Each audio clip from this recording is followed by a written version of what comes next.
Hi everyone, welcome to Buckle Up Podcast. I'm Natalia Earle and I'm a certified business and life coach that loves talking to people.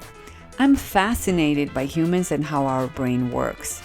What is it that makes a decision good or bad, and how does that decision ultimately shape our path and destiny? Everyone loves to talk about success, but what about the flip side? How about adversity? Failure is such a big and often necessary part of life, and it's simply unavoidable. So I invite you to join me on this inspiring, honest, unpolished interview show with breathtakingly real conversations that go deep on setbacks and hardships that are part of the puzzle that ultimately lead to growth, discovery of inner greatness, and what makes us resilient. Grab your helmet and buckle up, people. It's going to be a bumpy ride. But what a ride it will be.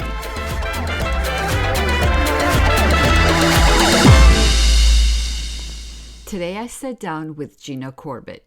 She's a medical professional, a mother of an adult drug addict, and an adoptive mother of 2 biological grandchildren. Gina shared how addiction affects family in many ways, including emotionally, financially, legally, and medically. She shared how her perfect, peaceful, loving home was divided by the strain caused by a drug abuse and how devastating the effects can be on the children.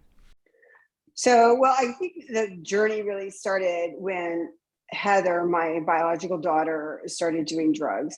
And, I talked to so many people who have been in the same situation. But the interesting thing about Heather is that she was not one of those teenage party girls. She didn't do drugs or drink throughout high school or in her early 20s.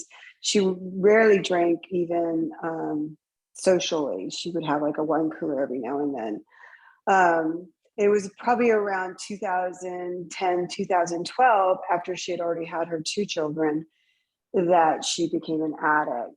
And she actually followed the pathway that you hear about a lot more and more, where she was in an accident, injured her back, ended up in a pain clinic getting treated with narcotics, first morphine, and then they moved her from morphine pills to a fentanyl patch.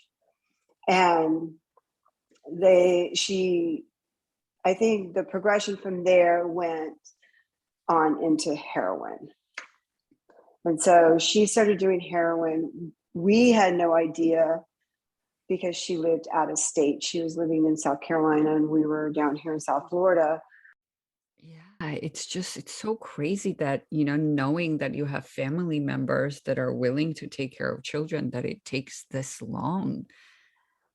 Yeah, it was horrendous. I mean, I can't, the emotions that my husband and I went through not knowing, because really what happened was, we found out our daughter was an addict. I mean, a serious addict. She was homeless, jail. I mean, and at this point she was going in and out of jail, in and out of jail.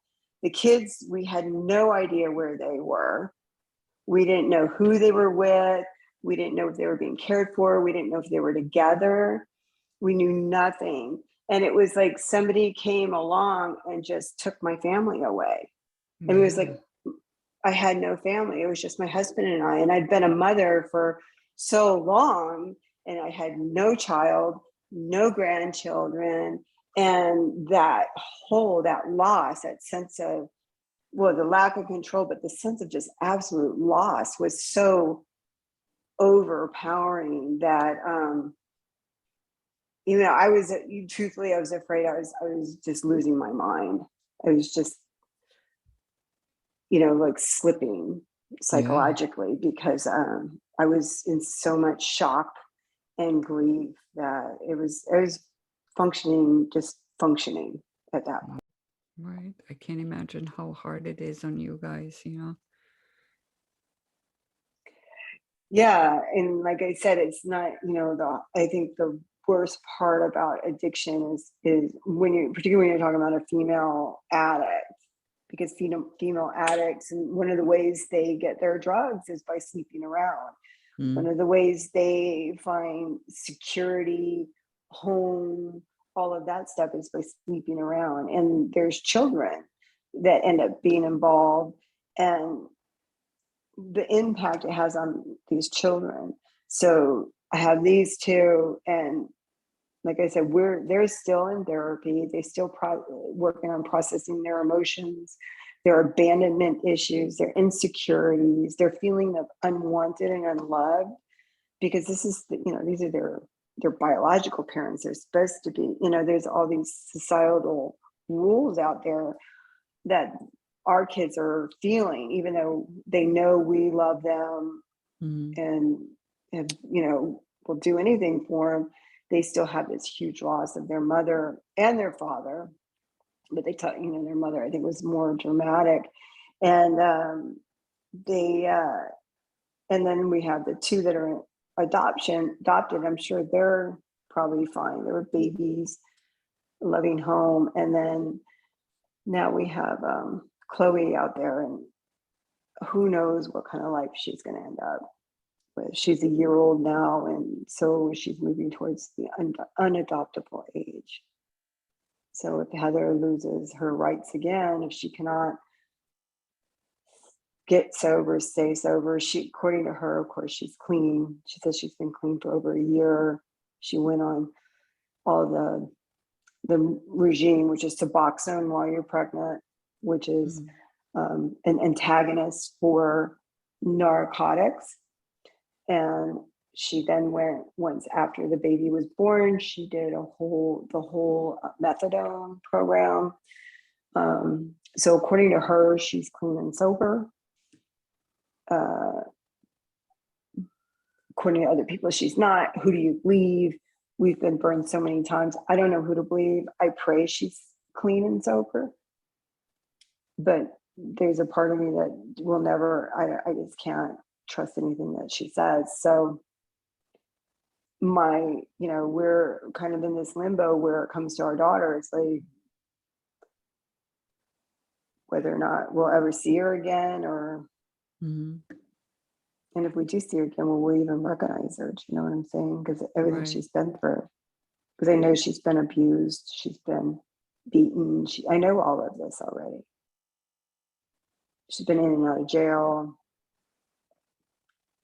I mean, my sweet daughter I knew, to this hardened girl who's been on the streets and begged for money and stuff. I don't even know if I'd recognize her anymore, because I lost a lot of faith. I was very, very, very, very angry at God. And it took me a long time to forgive God for allowing this to happen. I was like, because I was like, I'm a good person. I did everything right. I did everything right, and this happened anyway. And I was like, how could you? I mean, but another thing I had to give up is that this wasn't my lesson to learn. This was hers. This was her path. My path is to take care of the children, take care of myself, take care of my husband, and still continue doing the right thing and being the right good person that I am innately. Right. So I would say that was the key. And then through that, I mean, you end up being connected to people. Like I met you. I have other friends that are all kind of aligned in the same way. They might call it something different, whether they call it a religious name, Christian. That's what really saved me, is just keep taking those steps forward and trusting in that there is a purpose. And and then forgiveness. I had to forgive myself for my failings, forgive myself and I had to forgive her. And that took a very long time. I worked a lot on forgiveness. And then I said, and ultimately what I realized is that I was angry at, God and the universe, which then caused you guilt, right? Because how could you be mad at God, right? I've been there. So then then you have to forgive yourself for feeling, for that too. It's a lot of forgiveness involved. And that's where I focused. And I still focus on forgiveness because there's still a lot of anger there. I'm angry. Right. I'm angry. And when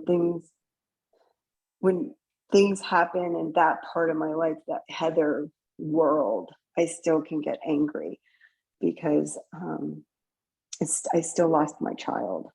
I lost her. It's a loss. It's a loss. It's not a death, but it's like a death, because everything that, all the energy that a mother puts into raising her children, and all her love and hopes and dreams, and the time and the patience and the teachings and stuff. And when the child goes away for whatever reason, it's such a loss, and it's so painful. So that there's still anger there that I don't know when that will go away.